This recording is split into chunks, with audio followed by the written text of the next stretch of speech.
اللہ کے رسول حضرت محمد مصطفیٰ صلی اللہ علیہ وآلہ وسلم بار بار امام حسین کو بلند کر کے دنیا کو یہ بتاتے تھے کہ یہ حسین مجھ سے ہے اور میں اس حسین سے۔ اے لوگو، اگر اس حسین پہ کوئی مشکل وقت آ جائے اور یہ تم سے مدد طلب کرے تو اس کا ساتھ دینا، کیونکہ یہ جنت کے جوانوں کا سردار ہے، میرا خون ہے، میری اولاد ہے۔ لیکن افسوس، ابھی رسول اللہ کی رحلت کو تھوڑا وقت ہی گزرا تھا کہ کربلا کے میدان میں ایک طرف 9 لاکھ کا مجمع تھا تو دوسری طرف وہ حسین جس کو اللہ کے رسول اپنے کندھوں پہ سوار کرتے تھے۔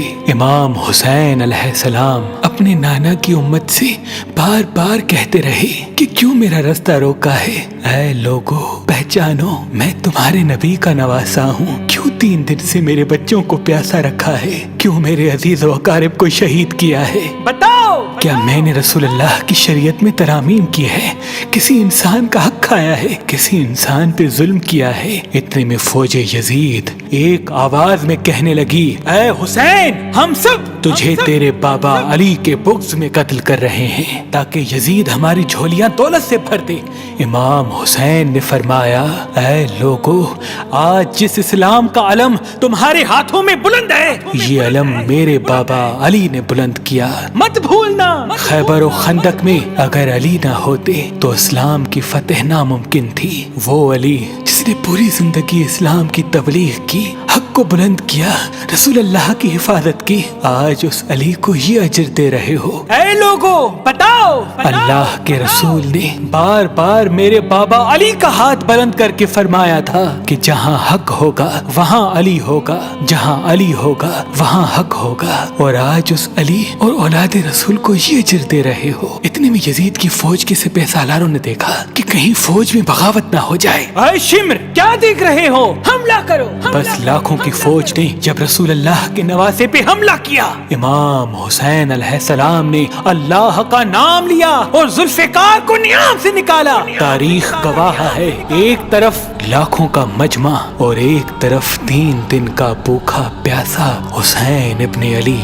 زمین پہ اس طرح کی جنگ پہلے کبھی نہیں دیکھی تھی کہ ایک تنہا انسان لاکھوں کے مجمع کو اس طرح سے فنار کر رہا ہے کہ فوج اشکیا واپس پلٹ کے بھاگنے لگی۔ امام حسین فوج یزید سے مخاطب ہو کے فرماتے ہیں، آؤ، 3 دن کے بھوکے کی جنگ دیکھو، 3 دن کے پیاسے کی جنگ دیکھو، رسول کے اس نواسے کی جنگ دیکھو، اس کی جنگ دیکھو جس کا جوان بھائی مارا گیا، جس کے جوان بیٹے کو نظروں کے سامنے قتل کیا گیا، جس نے اپنے ہی ہاتھوں سے اپنے بچے کی قبر بنائی۔ امام حسین شیر کی طرح فوج یزید سے لڑ رہے ہیں۔ اتنے میں آواز غیب آتی ہے، حسین، تیرا اللہ تجھ سے راضی ہوا۔ بس اس صدا کا سننا تھا، امام حسین علیہ السلام نے اپنی ذوالفقار کو تھام لیا۔ اتنی میں عمر بن سعد کہتا ہے، شمر، کیا دیکھ رہے ہو؟ یہ علی کا شیر ہے، اس کو مات دینا ناممکن ہے، جاؤ خیموں کو آگ لگا دو۔ بس کچھ ظالموں نے بیبیوں کے خیموں کو آگ لگا دی اور کچھ امام حسین کو دور سے تیر مارنے لگے۔ امام حسین کبھی بیبیوں کے خیموں کی طرف بڑھتے ہیں، کبھی فوج کی طرف جاتے ہیں۔ عمر بن سعد اور شمر نے فوج کو 4 حصوں میں تقسیم کر دیا اور یہ کہا کہ کوئی بھی حسین کے قریب نہ جائے، جس کے پاس جو چیز ہے وہ دور سے حسین کو مارے۔ جس کے پاس نیزہ تھا اس نے نیزہ مارا، جس کے پاس تیر تھے وہ تیر مارتا رہا، جس کے پاس برچیاں تھی وہ برچیاں مارنے لگا۔ تاریخ نے لکھا جس کے پاس مارنے کے لیے کچھ نہ تھا وہ کربلا کی گرم زمین سے مٹی اٹھا کے امام حسین کی طرف پھینکتا رہا۔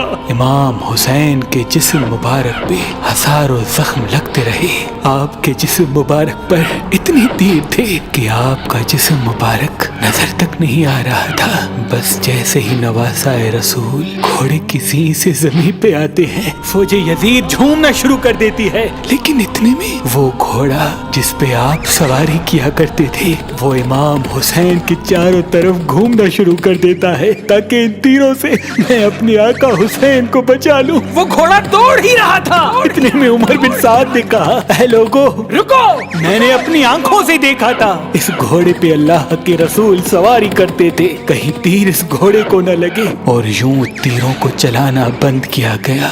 अफसोस है उन लोगों को उस घोड़े का तो एहतराम मालूम था जिस पे रसूल अल्लाह सवारी किया करते थे, लेकिन उस हुसैन का एहतराम भूल चुके जिनको अपने कंधों पे सवार करके उम्मत को दिखाया करते थे।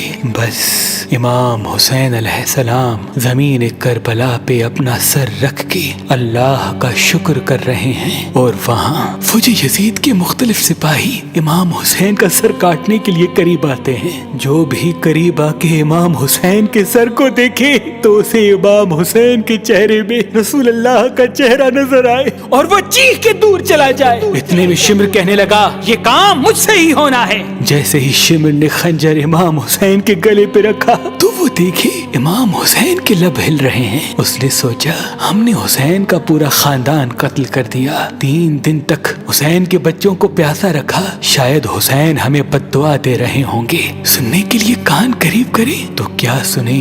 इमाम हुसैन अलैहिस्सलाम अल्लाह की दरबार में अल्लाह की नेमतों का शुक्र कर रहे हैं कि ऐ अल्लाह तेरा शुक्र है कि इस अजीम इम्तिहान के लिए तूने इस हुसैन को चुना। इतने में इमाम हुसैन ने आंखें खोली और शिमर से कहा, ऐ शिमर, क्या तू नहीं जानता मैं रसूल अल्लाह का नवासा हूँ, जन्नत का सरदार हूँ, हक पे हूँ, बेजुर्म हूँ। शिमर ने कहा, हाँ मुझे मालूम है। फिर आपने फरमाया, तो क्यों कत्ल कर रहे हो? शिमर ने कहा, ताकि यजीद मेरी झोली दुनियावी दौलत से भर दे। बस ये कहते कहते शिमर इमाम हुसैन का गला काटता रहा और फौजी यजीद मुसलसल झूमती रही। इमाम हुसैन के सर कलम होने के बाद सादात को लूटा गया। इमाम हुसैन के सर मुबारक को नोके सिना पे बुलंद कर दिया। बीबी सकीना को तमाचे मारने लगे। रसूल अल्लाह की नवासियों के सरों से चादर को लूट लिया और इमाम हुसैन के जिस्म मुबारक की तौहीन करने लगे।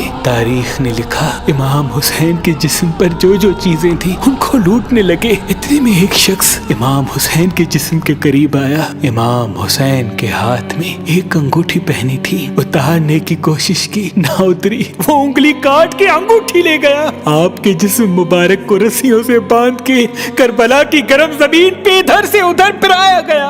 इतने में उमर बिन साद ने कहा, ऐ शिमर, हुसैन और उसके साथियों की लाश का वो हश्र करते हैं कि रहती दुनिया तक कोई भी यजीद के खिलाफ आवाज न उठाए। सबके जिस्म से सरों को काट लो और सबकी लाशों को पामाल कर दो। जमीन करबला गवाह है, कहीं से कोई कबीला उठ के आता है और कहता है कि हम हुर की लाश को पामाल होने नहीं देंगे। कहीं बीबी उम्मे लैला का कबीला आके कहता है कि हम अली अकबर का लाशा पामाल होने नहीं देंगे। कहीं बीबी रुबाब के कबाइल के लोग कहते हैं हम अली असगर का लाश पामाल होने नहीं देंगे। एक एक शहीद की लाश पामाल होने वाली जगह से हटाई गई। तारीख गवाह है, सिर्फ रसूल अल्लाह का अकेला नवासा करबला की गर्म जमीन पे पड़ा रहा और मगरिब के घोड़े मशरिक की तरफ, मशरिक के घोड़े मगरिब की तरफ दौड़ते रहे। इमाम हुसैन का जिस्म पामाल होता रहा। इमाम जाफर सादिक अलैहिस्सलाम फरमाते हैं, मेरा सलाम हो मेरे उस गरीब दादा पर जिसकी लाश को इस तरह से पामाल किया गया कि उनकी दाईं पसलियां बाईं पसलियों की तरफ चली गई और बाईं पसलियां दाईं पसलियों की तरफ चली गई, जिनका सीना और पुश्त एक साथ हो गया। सलाम हो मेरे उस बेवतन दादा हुसैन पर जिनके जिस्म मुबारक के टुकड़ों को जमीन करबला पे बिखेरा गया।